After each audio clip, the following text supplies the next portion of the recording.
Hello, and thank you for looking at this presentation.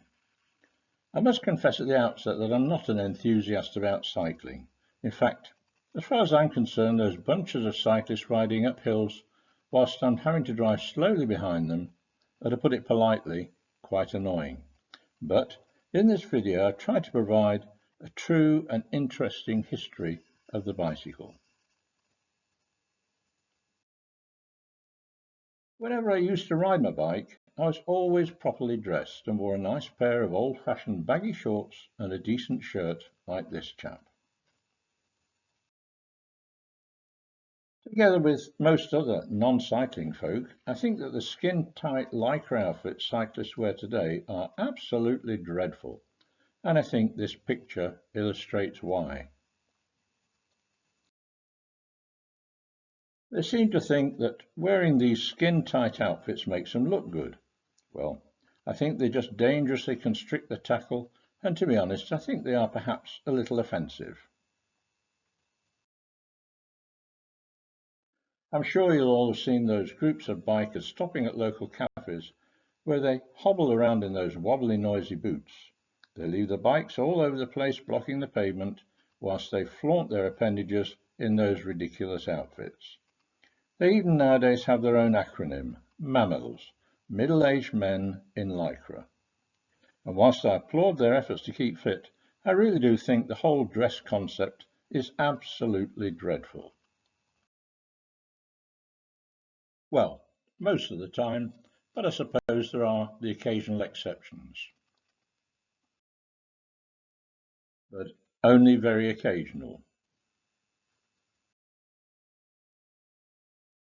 What more can you say about this?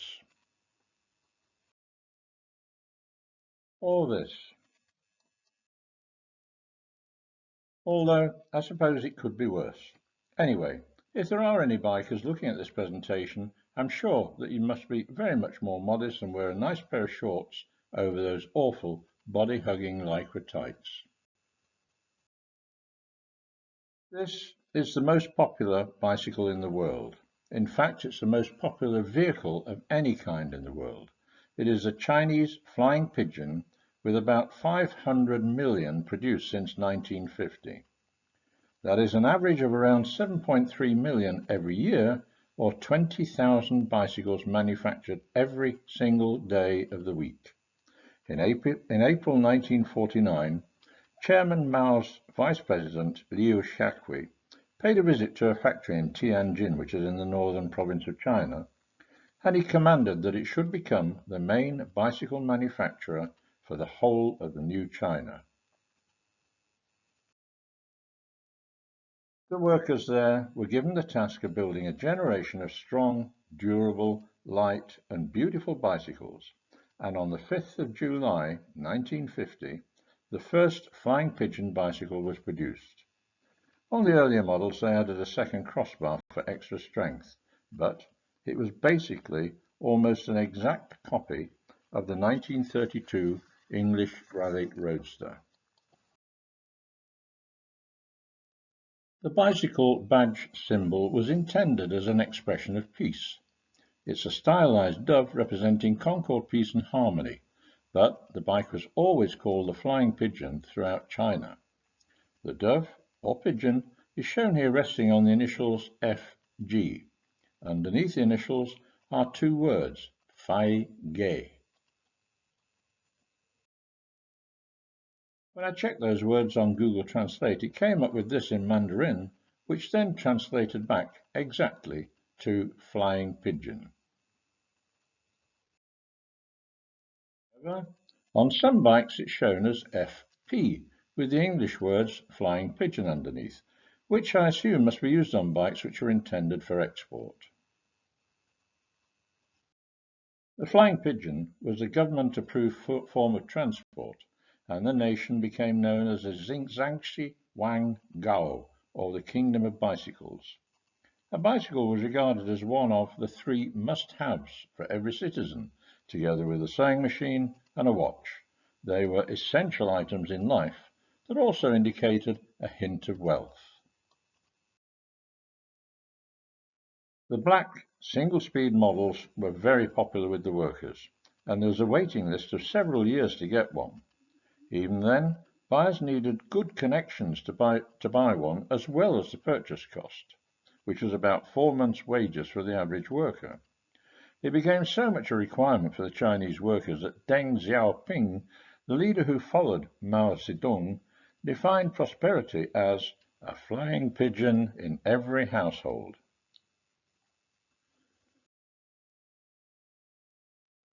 My goodness, how times have changed in China.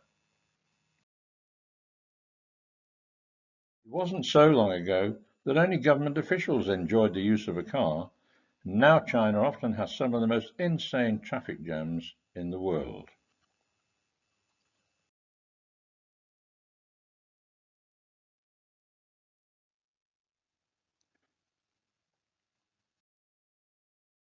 Now let's have a look at the history of the bicycle. This isn't really a bicycle, but it was one of the earliest drawings by a gentleman called Giovanni Fontana, who was a 15th century Italian physician and engineer, of a form of transport which was designed to be powered by the rider. It is actually quite a sophisticated machine driven by pulleys and cogs, but it was utterly impractical. This is a more modern version of that drawing, which makes it easier to see and understand what Giovanni was trying to achieve. It illustrates that people were thinking about how to make some sort of a machine which was an alternative to the horse and which could transport them using their own muscle power. Apparently, Giovanni actually built this machine, but it proved too cumbersome to be of any real transport application. There have been various claims that the bicycle was first invented many years before it first actually appeared. One of the earliest comes from this sketch, said to be attributed to Giacomo Caprotti, who was a pupil of Leonardo da Vinci. And of course, as we all know, Leonardo and his pupils are believed by some to have invented almost every mechanical device known to man. I look at this sketch and see that the entire framework appears to be constructed in some sort of metal tube. The wheels and spokes also appear to be metal, and it has a reasonably sophisticated set of cranks and pedals and some sort of a chain drive to the rear wheel. It also looks as though it's possible to steer the front wheel, all of which took at least 320 years to develop after the alleged date of this sketch. So, this drawing is now believed to be a completely fraudulent joke by some monks who are entrusted with the restoration of some of Leonardo da Vinci's manuscripts in the 1960s.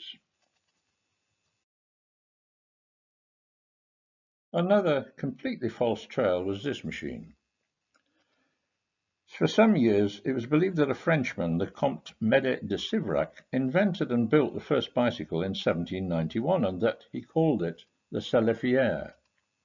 However, this was entirely the figment of the imagination of a 19th century French newspaper journalist called Louis de Saunier, who was falsely trying to suggest that it was a Frenchman who was the inventor of the first bicycle 27 years before it first appeared. A count with that name never actually existed, so this story was proved by French historical researchers in the mid-1950s to be a deception.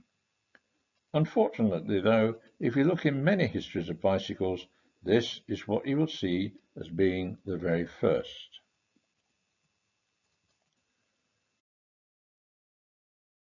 The first properly authenticated invention of the bicycle was by a German called Baron von Dreyse. He built this machine and rode around on it whilst he was collecting taxes from his tenants. He called it his Lauf machine, which translated means his running machine. He actually took out a patent on his push bike as being powered by the action of the rider's feet pushing against the ground.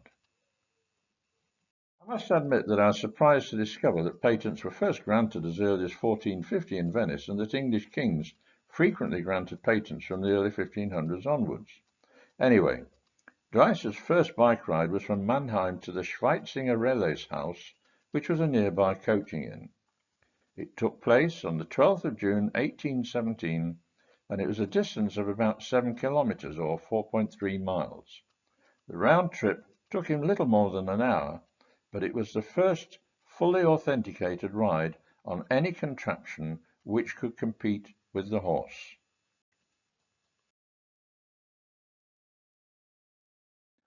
Von Dreyse later built this improved bicycle, which he called a Dreyse, which was his most widely copied design. This copy of his Dreyse is displayed in a museum at Heidelberg. The handlebars were mainly just to allow the rider to hold onto the bike, and steering was simply by leaning it from one side to the other. So, no pedals, no chain, no brakes, and pretty much no steering.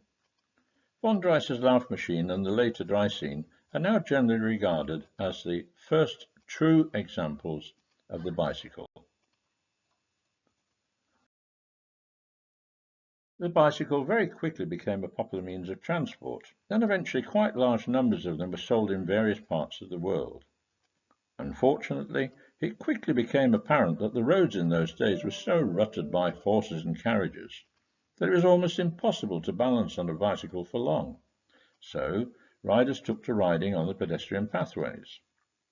They rode along those far too quickly, frightening and endangering the pedestrians using them, and because of so many complaints from pedestrians, the authorities in Germany, Great Britain, the United States, and even in Calcutta banned its use on pedestrian pathways, which, for a few years, ended its popularity.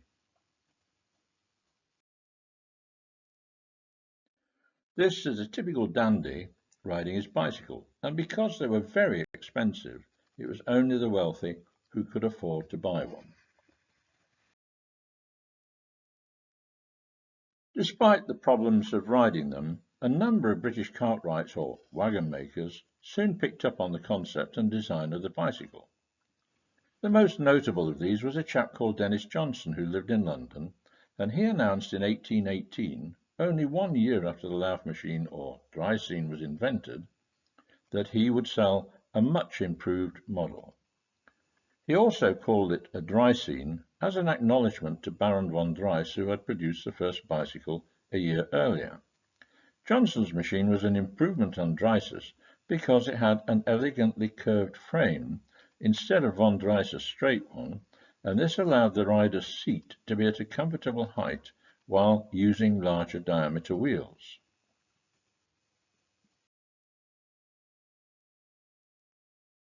Johnson also made several parts in metal which made it lighter than the heavy wooden Lauf machine.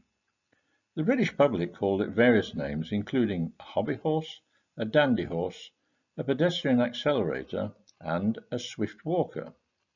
The wheels on Johnson's bicycles were now made entirely from steel, doing away with the wooden spokes and rims used by Baron von Dreyse. However, wood wheels with wood spokes continued to be used by others for many years after Johnson first introduced his metal wheels. Johnson made around 320 of these bicycles in the early part of 1819, and he also opened very popular bicycle riding schools in London, in the Strand, and in Soho. Johnson's son undertook a tour of England in the spring of 1819 to exhibit and publicise the bicycle.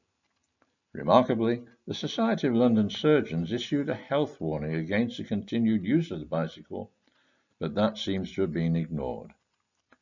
Keep in mind, as I've already said, that these early bicycles were extremely expensive and only the well-off could afford to buy them. By the summer of 1819, the hobby horse had become a craze and a fashionable pastime in London's high society. The dandies of the Regency period enjoyed riding their dandy horses, and riding schools were very popular. Then the fashion ended with the London elite within quite a short time, because the authorities began to fine riders on the pavements £2 for endangering public safety, and that would be around £140 in today's money. So, there was little change in the design of bicycles for about 20 years, but then, In 1839, a Scottish blacksmith called Kirkpatrick Macmillan from Dumfries invented the first pedal-driven bicycle. It had rods connecting its pedals to the rear wheel, and cycling suddenly took a giant leap forward. Macmillan's contraption still had a heavy wooden frame and also the old-fashioned iron-rimmed wooden wheels. The front wheel still only provided very limited steering, whilst the back wheel was attached to foot pedals using connecting rods.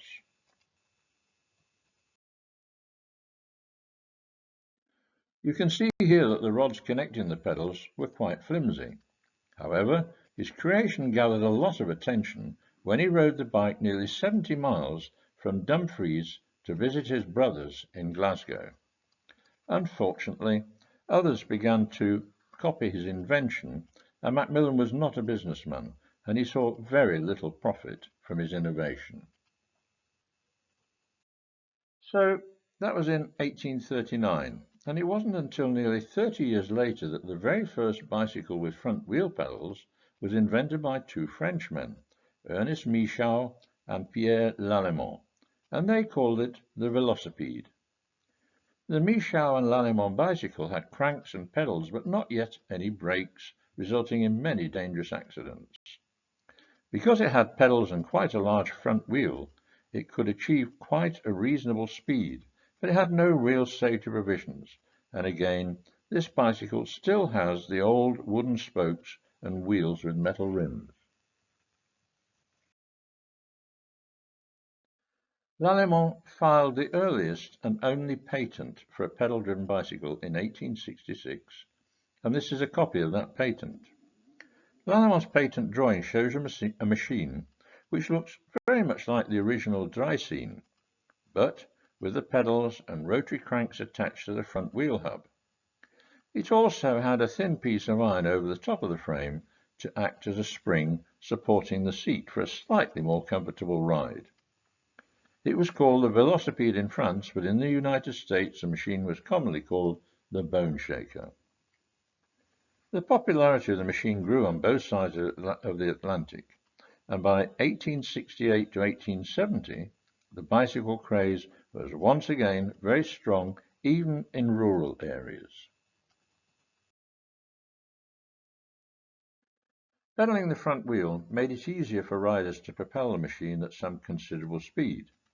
However, as the speed of the front wheel increased, it obviously became increasingly difficult for the rider to maintain the same speed with his legs rapidly pumping up and down. Also, it was very difficult to pedal the same wheel that was used for steering. As you can see in this illustration, riders could easily burn the inside of their legs when trying to turn the front wheel.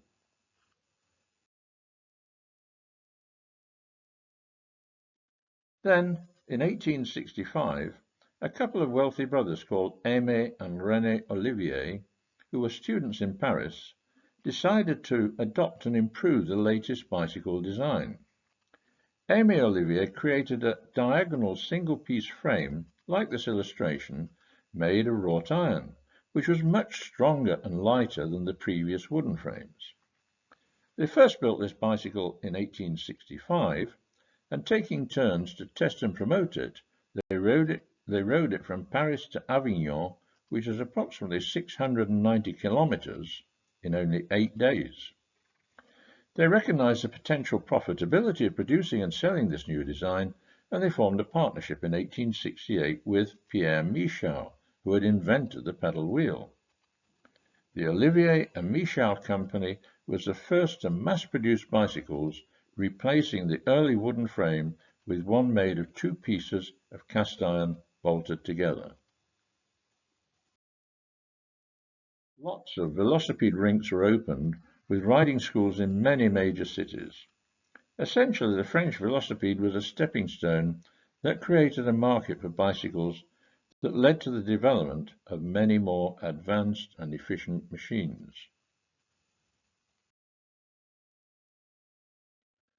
In 1860, the first three-wheeler was made, which gave a much more stable ride, and in the next 20 years through to the 1880s, was an era when 3- and 4-wheelers were introduced, providing much more stability and safety for the rider, although these machines were obviously not true bicycles. As you can see, the larger front wheel was also used in these 3-wheelers, but still the same problem with the rider's legs getting in the way if they wanted to change direction. So, over a relatively short period, you can see how the diameter of the front wheel increased. This bicycle introduced the very first simple form of brake on the back wheel. It certainly wasn't very efficient, but it was a beginning. The Olivier brothers and the Michel company continued to dominate the industry in its first years because the new tarmac-paved boulevards of Paris meant it was relatively easy to ride a bike there.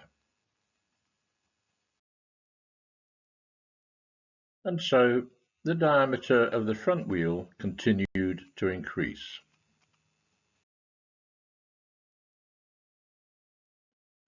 In 1869, the first radial-style ball bearings to be used in bicycle wheels were introduced by a chap called Jules Souriré, who was a Parisian bicycle mechanic. And, of course, they were an enormous improvement over the old greased axles.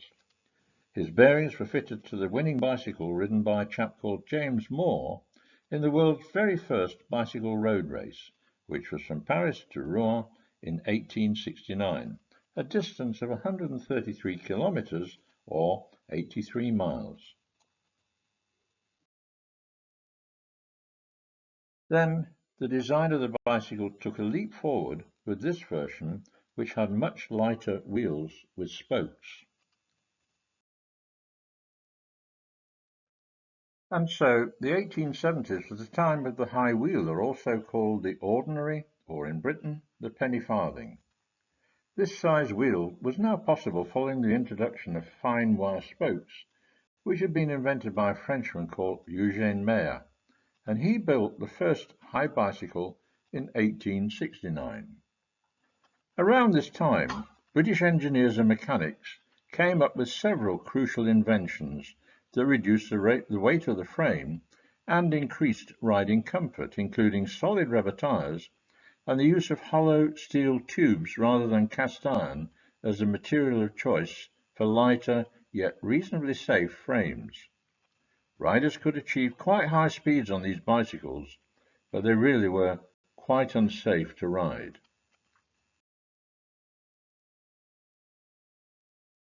The king of the penny farthings was an English chap called James Starley.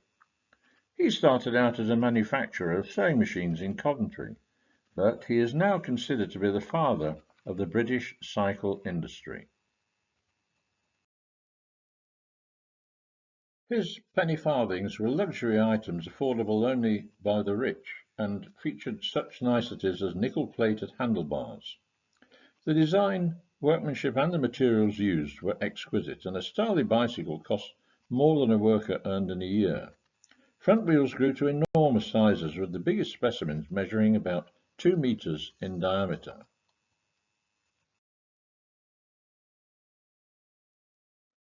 The term travelling at breakneck speed also came into fashion for obvious reasons.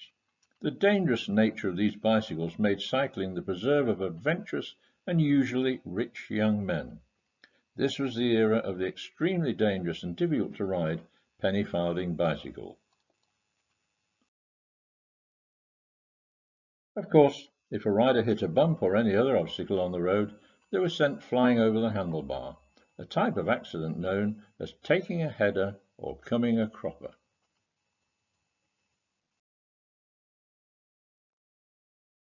The fine wire spokes which crossed over each other greatly strengthened the lightweight wheel. It was a tremendous invention which revolutionized bicycles. As I've already mentioned, James Starley is regarded as the father of the British cycling industry. In 1868, Starley's nephew, John Starley, brought an old French dandy horse type of bicycle to the factory where they were making penny farthing bicycles. James Starley was fascinated by the machine, and very soon his company started making similar sized bicycles using much smaller spoke wheels, which were far easier to ride than the penny farthings, and Coventry then became the centre of the British bicycle industry, and they introduced what was to become the well-known aerial range of bicycles.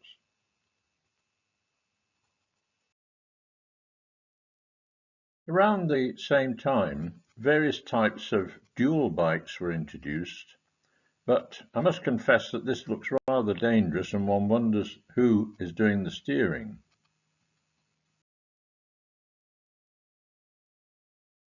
This picture shows an 1886 Coventry rotary quadricycle for two, also made by James Starley's company.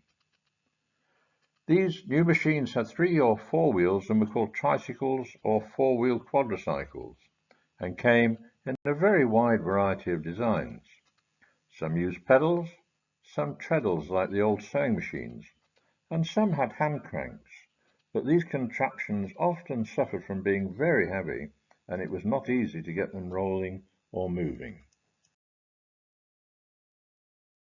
And of course, it was still quite easy to fall off these heavy machines.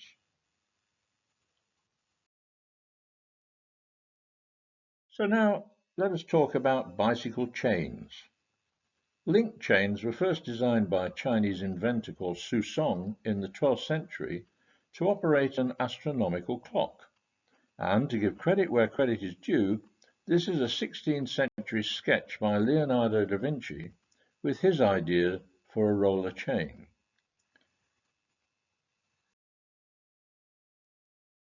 This was an early form of chain which was the forerunner of the link chain. Various different types of belt drive, something like this one, were tried before the chain link drive was invented. It was the Nevoid brothers in Germany who designed the modern roller chain in 1898, and it is basically the same type of chain which is used today. However, their thoughts were only for this type of drive to be used in industrial machinery applications, and it was James Starley's nephew, John Starley, who perfected its use as a chain drive on the bicycle, and his design was very quickly copied around the world. And today, whether it is a single-speed fixed gear or the multi-speeds with derailleurs, all chains in use on bicycles are of the roller chain design. Mind you, it looks as though some folk didn't need pedals and chains. This picture illustrates what is meant by the caster of the front wheel, and this again improved safety. Basically, when the front wheel is angled like this, it tends to self-center better than if it was vertical, and again, this was a great development in the design of bicycles. The development of the safety bicycle was arguably the most important change in the history of the bicycle. This was a ladies' safety bicycle. It shifted their use and public perception from being a dangerous toy for sporting young men to being an everyday transport for men and, crucially, for women of all ages. This particular safety bike type of bicycle still had a very simple belt drive to the rear wheel. Only a year later, this safety bicycle called the Whippet was introduced, which is now beginning to take on the appearance of a modern bike. It was made by a company called Linley and Briggs of London and was notable because it used springs to suspend a frame to provide more comfort when riding on rough roads.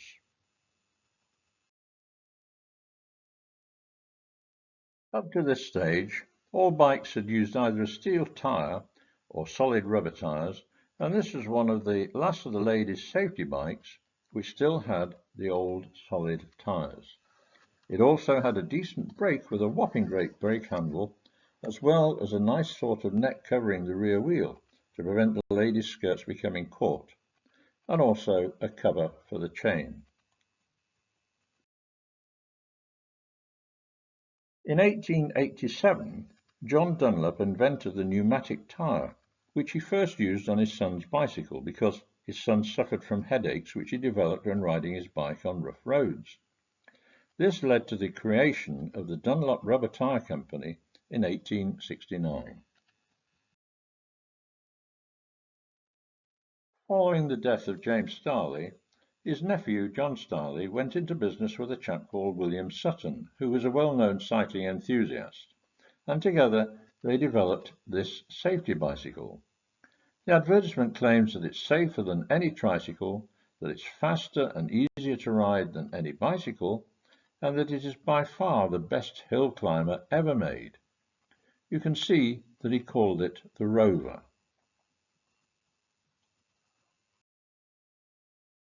Then, in 1885, John Starley produced the first really successful safety bicycle, which he also called the Rover. It featured a front wheel that had a significant caster, equal-sized wheels, and a chain drive to the rear wheel. This bike still used solid rubber tyres, so had a heavily sprung seat for some comfort. This was the next version of the same bicycle. This made for a much more efficient bicycle that could use smaller wheels. You may be able to see from this picture it also had a very simple brake on the front wheel.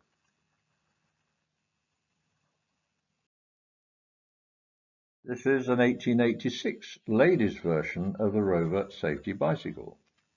Widely imitated, the safety bicycle completely replaced the high wheeler in North America and Western Europe by 1890.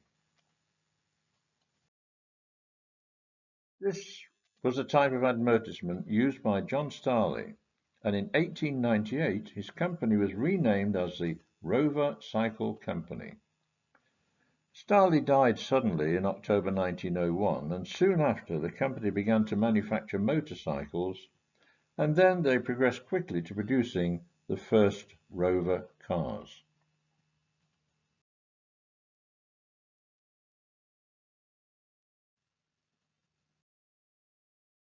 Until around this time, all of the chain-driven bicycles had a fixed chain drive. In other words, the rider had to pedal all of the time. But in 1869, a chap called William van Anden invented this freewheeling ratchet design.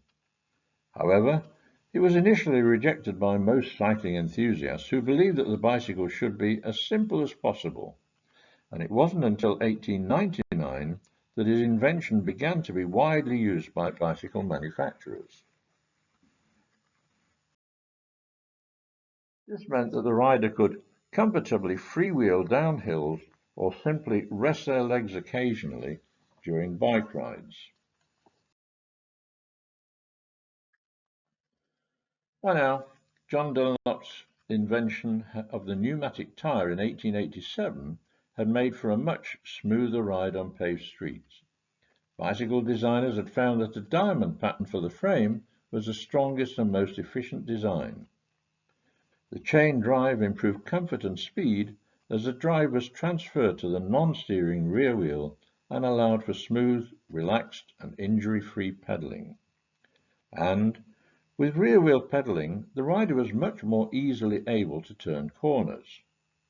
In 1894, Betty Bloomers became popular, and so women were no longer limited to tricycles and could now ride a normal bicycle quite comfortably.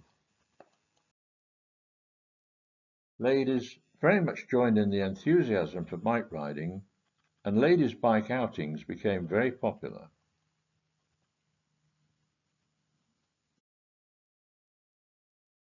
The caption on this says, "Miss Ethel, were you ever mistaken for a man?" And her response is, "No, Charlie, were you?" The ladies' version of the roadster design was very much in place by the 1890s. It had a step-through frame rather than the diamond frame of the gentleman's model, so that ladies with their dresses and skirts could easily mount and ride their bicycles, and they commonly came with a skirt guard to prevent skirts and dresses becoming entangled in the rear wheel and spokes. As with the gents' roadster, the positioning of the frame and handlebars gave the rider a very upright riding position. They originally came with front spoon brakes, and you can see in this picture that the brake was pressed down onto the top of the front tyre. Later models were equipped with the much improved rim brakes.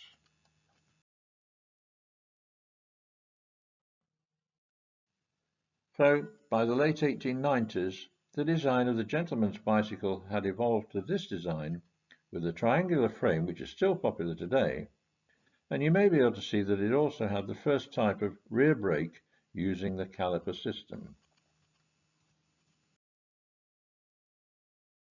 I'm sure that many of you will remember having bicycles with Sturmey Archer gears.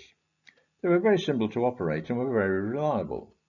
The company was founded in 1902 by Henry Sturmey and James Archer under the guidance of Frank Bowden, who was then the primary owner of the Raleigh Bicycle Company. Actually, this type of gearing was quite complicated, and it is of tremendous credit to the makers that they operated so well. It was a type of gearing which was so popular in the 1950s and 60s and was used on one of the most popular bikes of its time, the Raleigh Dawn Tourist, which was first introduced in 1947, and the price of this bike was £26, 9 and 11 pence. Actually, it would probably be possible to prepare a full lecture solely based on the Raleigh Bicycle Company. It started in 1885 when Richard Woodhead and Paul Anjois, a French citizen, set up a small bicycle workshop in Raleigh Street in Nottingham. 3 years later, in 1888, the company was making about 3 bicycles a week and employed around half a dozen men. It was one of 15 bicycle manufacturers based in the Nottingham area at that time. Only 25 years later, in 1913, it was the biggest bicycle manufacturing company in the world, occupying 7.5 acres in purpose-built premises in Faraday Road, Nottingham, and it subsequently became very much bigger. After World War II, Raleigh became known for its lightweight sports roadster bicycles, often using the Sturmey Archer 3 and 5-speed gears. Oh, we're back to those silly biking outfits, but at least she's wearing shorts and not lycra. We come to the Derailleur gear system, which is pretty much the universal gearing for most modern bikes. Compared to the Sturmey Archer gear system, this is a relatively simple but very effective method of gearing. The Derailleur name comes from the French word meaning derailment of a train from its tracks, because this system deliberately derails a chain, leaving it from one sprocket to another. This was one of the first purpose-built motor-assisted bicycle designs. It was the Millet motorcycle developed by Félix Millet in France in 1892. Millet's design had both pedals and a fixed crankshaft radial engine built into the back wheel. The Belgian Minerva company produced this lightweight clip-on engine that mounted below the crossbar, specifically made for Minerva bicycles, but it was also available in kit form, suitable for almost any bicycle. The engine drove a belt which turned a large gear wheel attached to the opposite side of the rear wheel from the chain. By 1901, the kit engine was a 211cc unit, developing 1.5 horsepower, and it could comfortably cruise at 20 miles an hour and had a top speed of 31 miles an hour with fuel consumption in the range of 94 miles per gallon. These kits were quite successful and were exported around the world.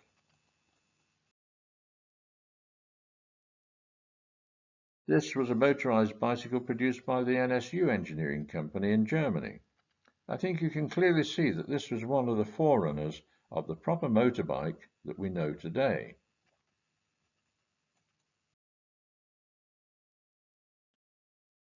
Electric battery-propelled bikes were being introduced as early as the 1890s, and various patents were taken out for different designs.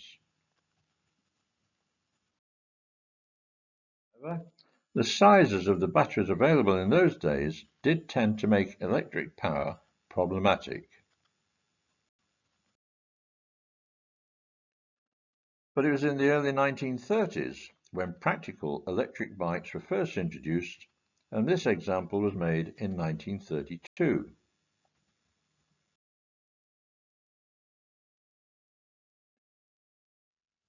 We now see many electric motor-assisted bicycles. However, in China, there are now more than 130 million electric bikes, and all the indications are that the market for electrically driven bicycles is just going to grow and grow.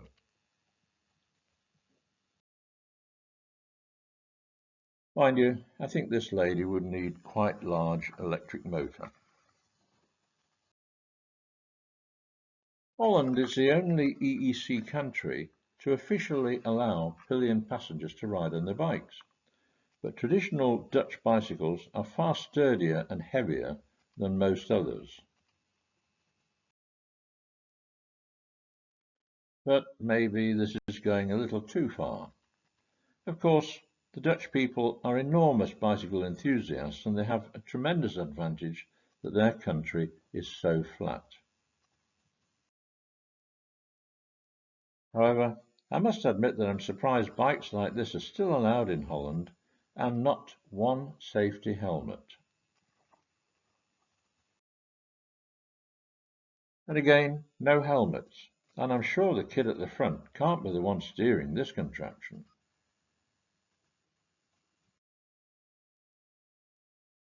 This is a typical Dutch bike, and for some reason they've standardized on this very heavy upright design. The Dutch call them oma-fiets, which translates to grandma bikes.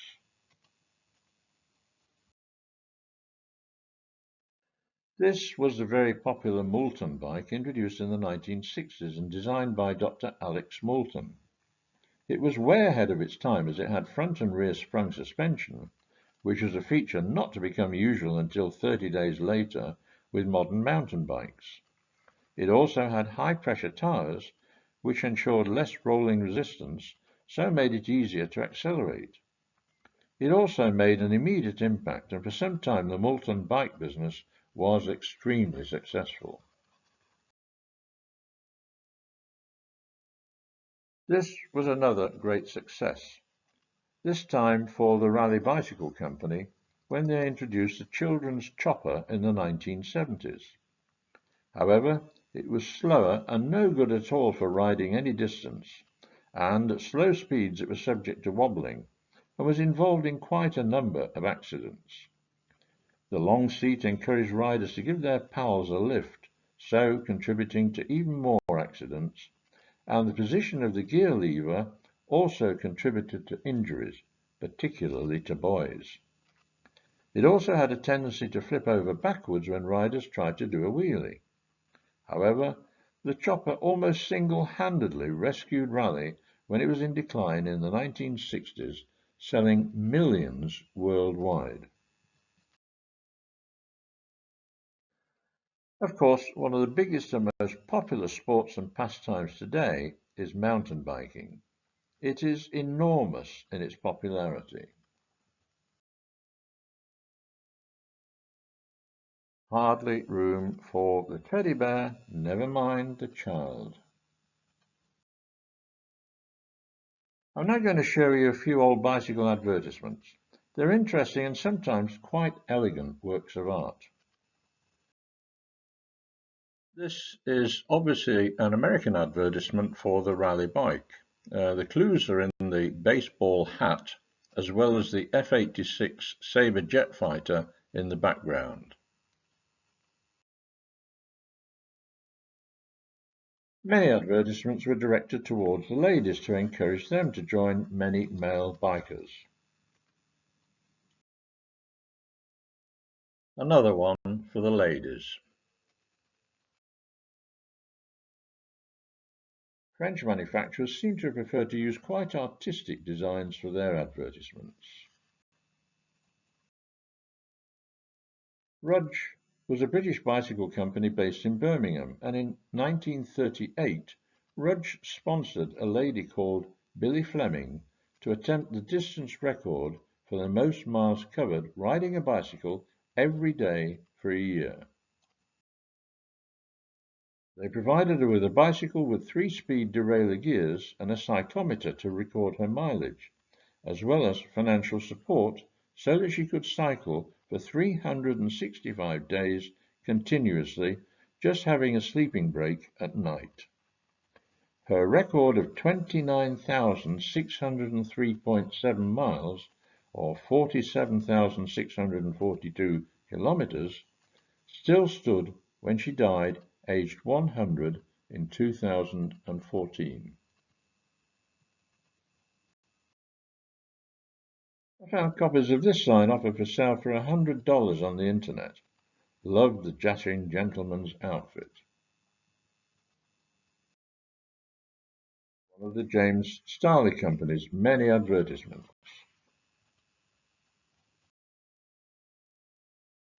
Perhaps this young Dutch chap is enjoying helping the lady to learn to ride her bicycle. Another of the many French bicycle manufacturers' posters, and originals are now very collectible.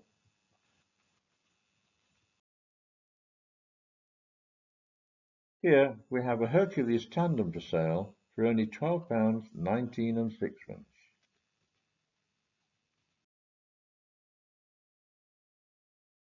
Another of the many French manufacturers, this time using a quite daring illustration to promote their bikes, perhaps typically French.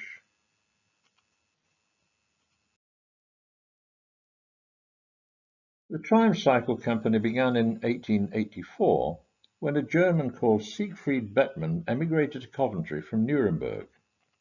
In 1885, he founded his own company, the Bettmann Import and Export Agency in London.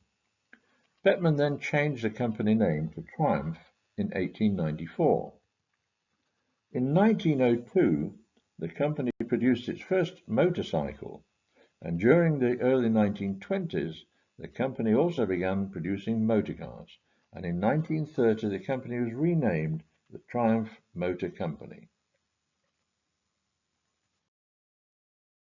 We have some really crazy bicycles, but obviously the person who built them must love them.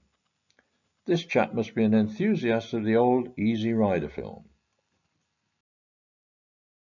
Or perhaps this chap ticked the wrong box in the Amazon mail order page. No need for any comfort brakes with this model. And this chap loves to do the family shopping. This is an example of social biking. Anyway, over the years, bicycle design, materials, components, and manufacturing processes have improved to create the bikes of today, which are increasingly sophisticated and efficient machines.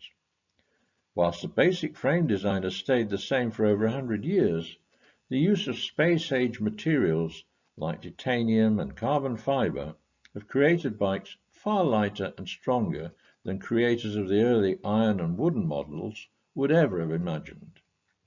This is the type of bike used in the Tour de France. It is made from composite carbon fiber, and the entire bike weighs in at only around 7.5 kilos.